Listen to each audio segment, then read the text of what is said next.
আজ ছিল পুরীতে আমাদের সেকেন্ড ডে। তো আমরা এখানে পুজো দিতে যাব বলে দুজনে মিলে রেডি হয়ে গেছিলাম স্নান করে। তো আমরা কিছুক্ষণ একটু ইয়ার্কি করছিলাম।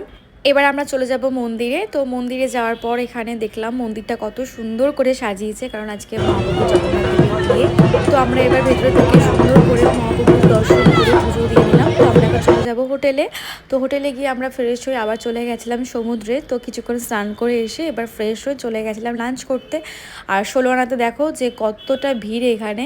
তো ১৬ আনা স্কিপ করে আমরা চলে আসলাম সাধে আল্লাতে, যেটা পাশেই ছিল। আর এখানকার অ্যাম্বিয়েন্স তো ভীষণ সুন্দর ছিল।